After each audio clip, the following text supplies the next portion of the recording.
Podemos Muchas comenzar, por gracias. favor. Sí, muchas gracias, Kelly. Primero, otra vez, agradeciendo a ustedes que estén aguantando hasta estas horas este curso que me parece muy interesante. Y como me acuerdo que a mi hijo le compré un librito chiquitito, delgadito, que se llama Abrementes. Espero que este curso para ustedes sea un Abrementes y que en todo caso les dé la oportunidad de indagar más, porque hay mucho más que estudiar siempre, siempre. Los que hacemos salud estamos condenados a eso. Bueno. Vamos a hablar sobre un tema muy interesante que es el monitoreo hemodinámico en situaciones de recursos limitados. Y esto no es una sorpresa. Otra vez, no tengo conflicto de intereses.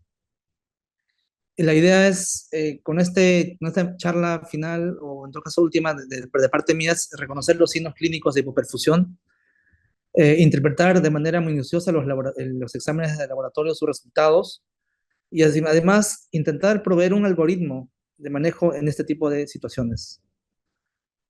Como ustedes recordarán, el muro de Berlín fue una estructura que dividió un país. Un país que estaba, Alemania, Berlín, dividido por dos formas de pensar, dos formas diferentes de pensar, pero separando en realidad a una población que quería estar junta. En nuestro caso, no existe un muro de Berlín, existe una línea roja, el red line, para los que les gusta ver One Piece. Bueno, lo cierto es que existe esa línea roja que va a dividir al norte y al sur. Esto acá es arbitrario en realidad, no necesariamente, pero no sé por qué, y esto en todo caso la historia quizás nos dé un análisis y esto sería bueno que ustedes también lo analicen. Yo recuerdo cuando estaba estudiando medicina y hacíamos historia de la medicina, mi profesor cubano me hablaba de por qué los países somos pobres y por qué en Norteamérica son ricos y por qué ellos han tenido así. Entonces, esta respuesta es histórica en realidad. Hay que recordar que cuando se descubre Sudamérica, Cristóbal Colón descubre Sudamérica, los tripulantes de las carabelas eran personas que no necesariamente querían desarrollarse, eran ladrones y todo lo que ustedes saben por la historia, ¿no? A diferencia de los que llegaron a Norteamérica, llegaron personas que querían crecer, ¿no? Eran personas con muchas más metas. Pero la ventaja de nosotros de pronto es que ellos, los norteamericanos, para poder crecer, tuvieron que eliminar casi una raza. Nosotros no, nos combinamos. Pero quizás hubiéramos tenido mejor suerte si los que nos hubieran conquistado hubieran tenido mejores perspectivas, ¿no? Bueno, asimismo, esta línea roja divide al norte y al sur. Al norte rico, al norte pudiente, al norte todopoderoso y al sur, digamos, con unos recursos que no siempre están al acorde de, un poco limitados. En este caso, el Sudamérica, aunque no todos de Sudamérica, ¿no? Pero algunos países de Sudamérica, en África, en la India, que son países que difícilmente algunos pueden acceder a servicios de salud completos. Y miren qué interesante. Esto para que ustedes entiendan cuál es la importancia de la parte económica. Esto, obviamente, y sin ser políticos, sin hacer campaña política, pero las personas que están en la cabeza de nuestro país lo saben. Incluso esto es en pandemia. Pero miren qué interesante. Para el año 2000, para el año 2000, aparentemente se invertía más en salud que ahora.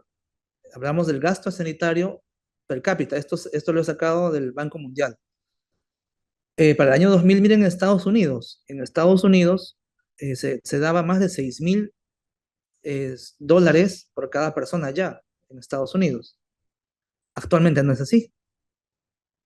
Para el año 2000, aparentemente en Perú, y si quiero entender el color del gráfico, de pronto estábamos por acá, ¿no? Entre 0.25 a 2.000 dólares. De pronto acá, en 0.25, o sea, 250 dólares. En cambio ahora la imagen sale blanca, o sea que ni siquiera invierten de esa manera.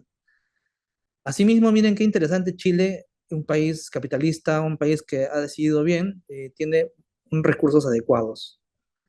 ¿Qué quiero llegar con esto? que, bueno, esto de acá influye en salud. La pandemia ha sido una muestra de ello, ¿no? La pandemia desnudó nuestro sistema de salud y definitivamente esto debe ser una gran información para los que hacen la parte administrativa y mejoren estos resultados. Bueno, imagínense que un paciente, vamos a pensar que este es un paciente en un área crítica, de pronto del primer mundista, por decirlo así. Este paciente va a tener, digamos, posibilidad de monitorear el agua extravascular, que se puede hacer acá también en nuestro país, pero no muy frecuente, pero allá sí muy frecuente. Se puede evaluar el agua pulmonar extravascular, se puede evaluar la respuesta a fluidos, se puede evaluar la presión tisular, se puede evaluar el monitoreo cardiovascular. Ahora, vamos a ver la diferencia. Todo esto se puede hacer en un paciente tanto primermundista como tercermundista. Pero miren qué interesante. Vamos a ver acá. Esto es lo más frecuente en países, digamos, de toda condición. Tenemos signos clínicos, tenemos rayos X, se puede obtener también ultrasonido sí está parte de, se puede usar ecocardiografía transtorácica, otra vez ecografía de la vena cava inferior, todo ello en una condición de un país, de cualquier fuese su poder económico. Pero vamos a la parte que no todos tienen acceso. Por ejemplo, el catéter de la arteria pulmonar es costoso, su monitoreo también, y en países que tienen alto poder adquisitivo, pues tienen otro tipo de máquinas que, por ejemplo, pueden observar incluso la microcirculación venosa y arterial de la lengua, ¿no? Entonces, hay una diferencia en cómo monitorizan en una UCI primermundista y una UCI que no lo es. Bueno, pero no importa. La idea es que, conociendo la parte fisiológica, deberíamos tener la capacidad de poder mejorar la mortalidad de estos pacientes. Si bien es cierto, el shock séptico dio una mortalidad de 40 a 60%, haciendo este manejo deberíamos intentar mejorar. Recuerden ustedes de la anterior charla que lo que teníamos que manejar eran dos cosas, ¿no? La entrega de oxígeno y el consumo de oxígeno. La entrega de oxígeno dependía mucho del gasto cardíaco, ¿cierto? Y el consumo de oxígeno lo evaluábamos, digamos, viéndolo como es la perfusión tisular. En este caso es lo mismo. Si se dan cuenta, es lo mismo. Pero en el contexto de bajos recursos o de recursos limitados, vamos a usar herramientas que quizás no siempre las usábamos previamente, pero sí tienen su lugar. Vamos a usar la PVC, a evaluar la precarga, podríamos evaluar la variación de presión de pulso para evaluar el gasto cardíaco, el end-tidals de CO2 para ver el valor del gasto cardíaco, la pulsioximetría, la contractilidad con un ecocardio. Podemos evaluar la resistencia vascular, viendo cómo está la presión arterial diastólica. Podemos evaluar la perfusión tisular usando el lactato, pero también el lleno capilar, el flujo urinario y el moteado. Entonces, vamos a empezar con lo bueno. ¿Qué necesitamos valorar el estado hemodinámico? ¿Qué necesitamos para valorar el estado hemodinámico de un paciente? Básicamente les podría responder con estas dos palabras: fisiología y fisiopatología. Si uno conoce la fisiología del paciente, del ser humano, o la fisiopatología de un paciente, tenemos, creo yo, más del 50% de posibilidad de manejarlo. Al conocer la fisiología, sabemos cómo está la perfusión de órganos y sabemos cómo estos órganos van a tener una respuesta clínica. Podemos evaluar cómo está la presión arterial y darle, digamos, un sentido a su evaluación. Podemos evaluar la precarga, ¿no? Pero básicamente conociendo la fisiología y la fisiopatología. A ver, entonces vamos a la primera pregunta. ¿Cómo evaluamos la perfusión tisular? Y mi respuesta en el contexto de los recursos limitados, el ejemplo de esto es la guerra, ¿no? Un conflicto armado, no vamos a poner un catéter de Swan Ganz a los pacientes, ¿no? Básicamente vas, auscultas, palpas, observas y determina si tu paciente requiere o no alguna intervención. Y esto es el monitoreo clínico. El monitoreo clínico, que muy bien lo explicaron en la mañana, va a tener tres ventanas, que es la ventana neurológica, la ventana renal y la ventana cutánea. La neurológica, sin ni más ni que decir, va a depender de cómo el cerebro está perfundido, la microcirculación a este nivel va a alterar, si está alterada la microcirculación, esto va a venir con alteraciones neurológicas, tanto de ansiedad, de confusión, de delirio o incluso somnolencia, ¿no? Asimismo, el estado renal también va a venirse, digamos, afectado en un estado de shock, de hipoperfusión. Si ustedes recordarán que dentro del riñón existen arteriolas aferentes y eferentes, estas arteriolas van a venir digamos, afectadas por estos estados de hipotensión, se van a relajar los dos esfínteres, al relajarse los esfínteres, por tratar de mantener el volumen circulante, pues el volumen de orina va a disminuir. Y si disminuye menos de 0.36 kilo-hora, pues va a ser un problema. Entendiendo que un paciente puede, digamos, pesar 70 kilos, que tenga una diuresis menos de 20 cc, ya debería preocuparnos. Y quizás tu paciente tenga un estado de hipoperfusión. El doctor Ferraris hizo un score que me pareció súper interesante, en el cual evaluaban cómo el moteado de la piel, o sea, el hecho de que aparezcan lesiones moradas, ¿no? Alrededor de la rodilla o más allá, tuvieran relación con la perfusión. Y esto está estudiado y incluso le puso un puntaje. Lo cierto es que si ese moteado de la piel llega a la ingle, ojo que estamos en un estado severo, grave.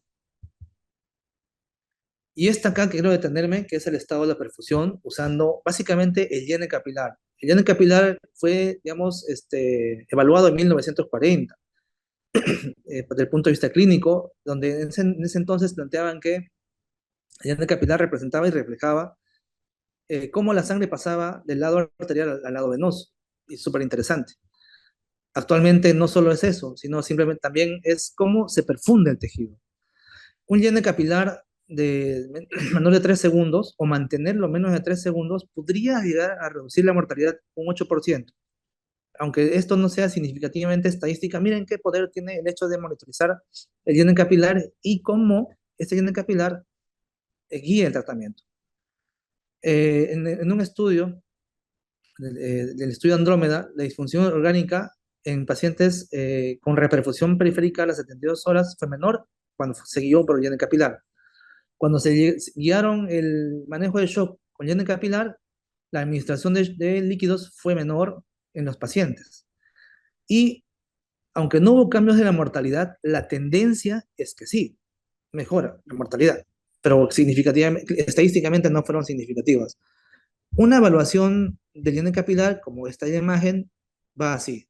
En el estudio Andrómeda pusieron el dedo medio del paciente, lo comprimieron 10 segundos con un portaobjetos y luego de retirar la presión le hicieron el conteo, ¿no? El conteo en segundos, en qué momento recuperaba su color normal. Y ellos incluso hicieron trabajaron un score, un esquema de manejo, ¿no? Bueno, asimismo, el llene capilar podría valorarse, y esto es muy interesante y muy importante, y yo sugeriría incluso que lo repliquen en sus unidades de cuidado intensivo, podría predecir la posibilidad de responder al volumen, podría evaluar la respuesta a fluidos. Eso es súper interesante. Cuando hicieron la elevación de piernas y vieron cómo se comportaba digamos, el porcentaje de recuperación del llene capilar, vieron que hay una relación directa. Si responde a la elevación pasiva de piernas, se reduce el tiempo de lleno capilar, de relleno capilar. ¿Ok? Y se comporta muy similar de pronto digamos, a la administración de fluidos, ¿no? Se comporta muy similar al diferencial, al gap de CO2, ¿no? Y eso es súper interesante. Entonces, para este estudio, que fue dirigido por Matías Jaquet, una variación de más o menos 25%, o sea, que se llene, que de pronto, imagínense que el llene capilar está en 4 segundos, en 4 segundos. Se le eleva las piernas al paciente y de 4 segundos de llene capilar baja a 3 segundos, o sea, que baja un 25% del total, quiere decir que el paciente puede responder a volumen y eso es interesante. Eso es súper interesante. Asimismo, En este estudio también comentan que podría usarse eso incluso para evaluar la respuesta a vasoactivos. Entonces, la respuesta estaba en las manos. La respuesta a la perfusión estaba en las manos y no necesitamos una máquina extraordinaria para poder evaluar el lleno capilar. Como ustedes ven, la recuperación o la disminución en el tiempo de relleno capilar del 25% tiene un valor predictivo positivo de 1. O sea, es muy importante que se tenga esto en cuenta, tal cual el gap de CO2. Y asimismo, tiene una correlación directa con el índice cardíaco. Qué interesante. Predijo esta variación de lleno capilar del 25%, ¿no? Al momento de realizar la elevación pasiva de las piernas, predijo la respuesta de fluidos y es simple, bajo costo y evalúa lo que nosotros buscamos, que es la perfusión periférica.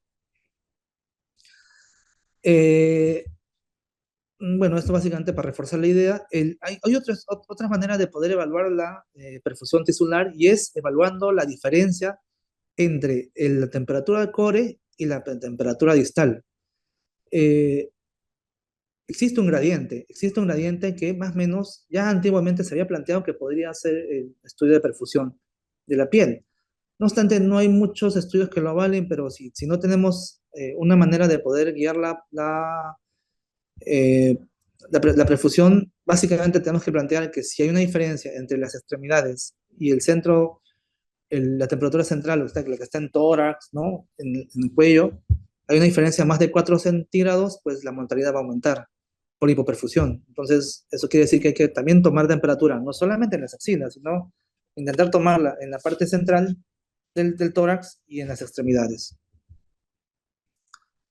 El lactato también definitivamente se relaciona, esto lo hemos visto en la anterior diapositiva, y no quiero pasar desapercibido este índice, ¿no? El índice de shock, que lo mencionaron uno de mis colegas temprano, que también el hecho de que haya un índice de shock mayor a 1.2 se asocia a mayor uso de vasoactivos. El índice de shock inicialmente fue estudiado para valorar el manejo de pacientes en shock hipovolémico, pero en shock séptico ya hay estudios. Y como les digo, 1.2 tendría que ser, digamos, el punto de corte para valorar que el paciente está yendo mal. Lo ideal es que esté menos de 0.8. Pero, ¿por qué siempre evaluamos la parte sistólica? ¿No? La sistólica, como ustedes pueden evaluar acá, tiene que ver con el volumen ventricular sistólico, el stroke volume que le dicen. Este volumen sistólico hace su pico acá, pero ¿por qué tenemos que solo evaluar ahí? ¿Por qué no guiarnos de la diastólica? Y es que la presión diastólica, como ustedes observan acá, que viene a ser esta de acá, más o menos me recuerda a lo que es la PIB, que es la presión que mantiene abierto la parte vascular. Entonces, si la presión diastólica desciende, lo que quiere decir que hay una vasoplegia, hay menos presión dentro de los vasos. Entonces, quizás la respuesta de monitoreo no solo esté en la parte sistólica, que ciertamente tiene relación al volumen sistólico, ¿no? Al corazón, sino quizás también la parte de la resistencia vascular la podríamos encontrar en este punto, que es la presión diastólica. Por ejemplo, la Sociedad Francesa ha planteado que la presión diastólica menos de 40 es potencialmente mortal. Y ojo con eso, ojo con eso. Obviamente esto no es una receta, pero hay que hacer unidad clínica. Si tenemos un paciente hipotenso, trastorno del sensorio, oligonúrico y con una presión menor de 40, ojo que podemos estar frente a un paciente que va a ir mal. Asimismo, pacientes con menos de 40, la doctora Hamsawi planteó que era un punto de partida para iniciar vasoactivos. Entonces, no solamente guiémonos de la presión arterial media, evaluemos también la sistólica y la diastólica. Yo, como un consejo, yo sugeriría siempre en las hojas de monitoreo plantear las dos presiones, plantear cómo va la sistólica, cómo va la diastólica. Sé que en algunos lugares solamente grafican las líneas. Bueno, cada uno tiene su estrategia de manejo, pero bajo este contexto creo que sería bueno individualizar las presiones. Y en todo caso, en el mundo han creado esto, ¿no? Que es la índice de shock diastólico. Lo cierto es que un índice mayor de 2 pudiese generar más problemas, pero de pronto podrían salir, pero uno más de 2.5 sí sería deleterio.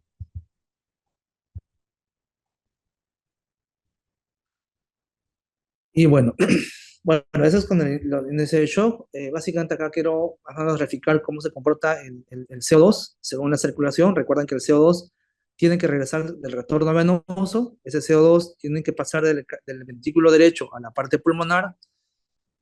Con el impulso de la sangre, este CO2 tiene que transitar por la vasculatura pulmonar, tiene que haber intercambio gasoso y con eso regresar al ventrículo izquierdo y luego salir una cantidad de CO2 y un oxígeno determinado.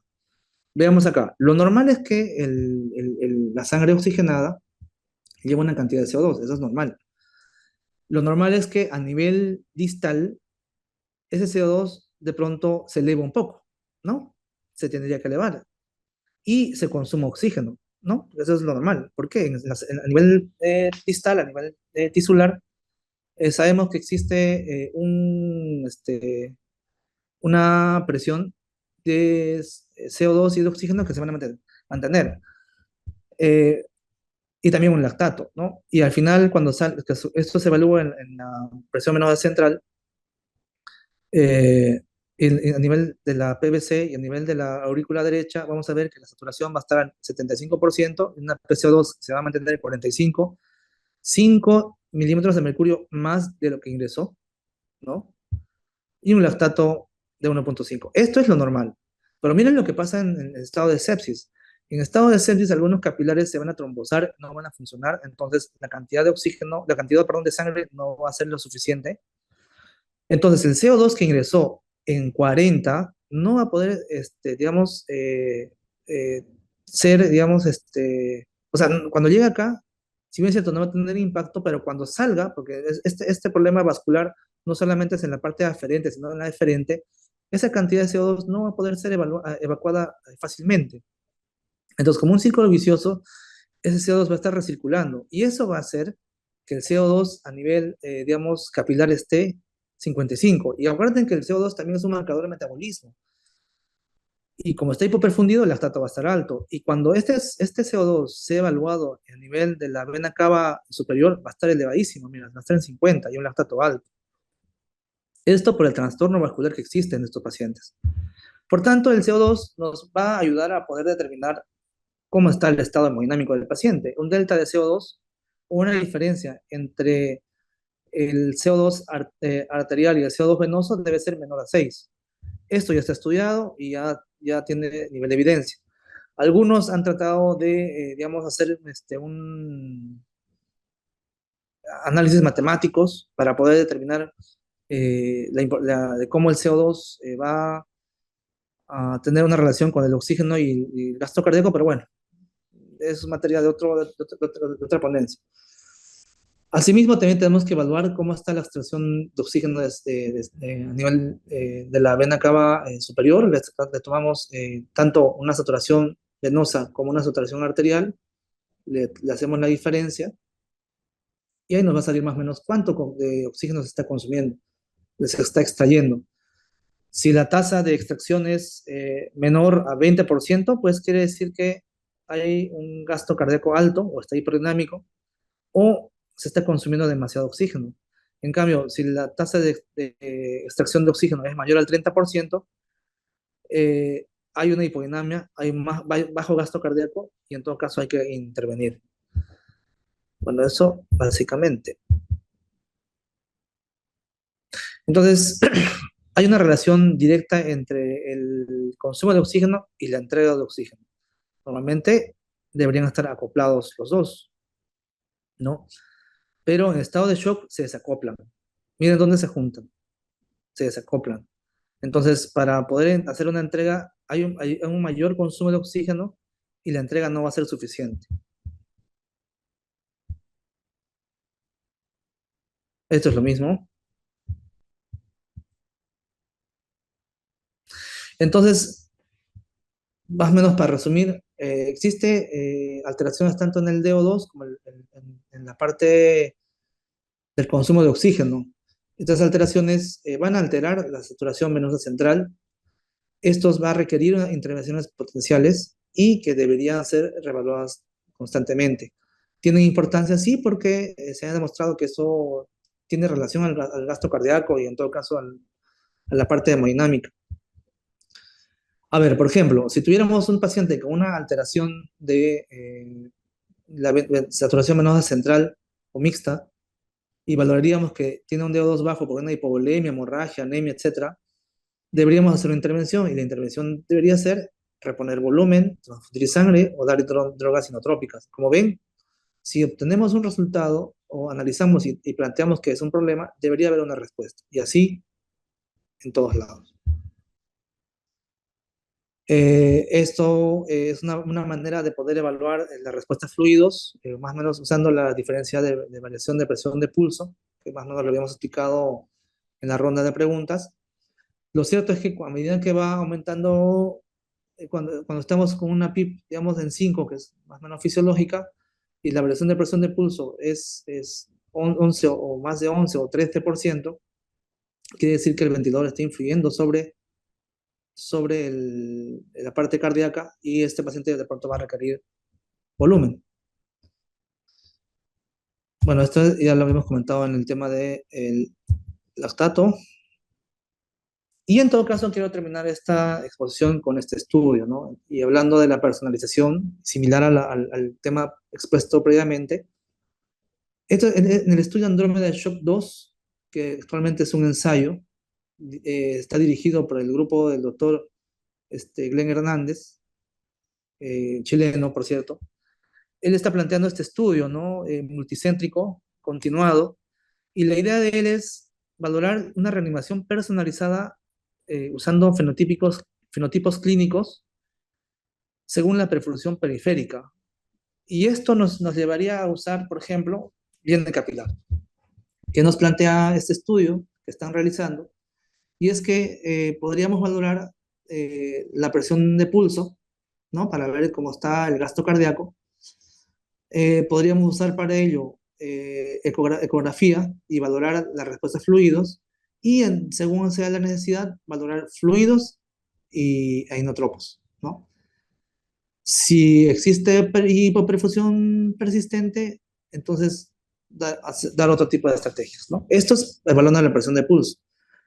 Dos, evaluaríamos también la presión arterial diastólica, y para ellos una menor a 50 milímetros de mercurio ya debería ser marcadora de vasoplegia, entonces deberíamos iniciar vasoactivos. Fíjense que el grupo francés plantea 40 y acá plantean 50. Y con vasoactivos deberíamos intentar mejorar la perfusión. Y como paso 3, debemos observar la presión arterial media para ver si es que quizás nuestro paciente está, digamos, tiene problemas en la autorregulación, y al tener problemas en la autorregulación, quizás tenga un problema. Hola, ¿alguien está con el...? Bueno, está con problemas a nivel de la presión arterial media y requiere vasoactivos, ¿no? O inotrópicos. Entonces, haciendo este análisis, se valora finalmente la prueba de los inodilatadores o perdón, los inotrópicos, como la dobutamina, y se valora finalmente si mejora o no el lleno capilar. Entonces, ¿qué ellos plantean? Miren qué interesante, y esto, ojo con ustedes, porque me parece, un rato voy a conectar la máquina,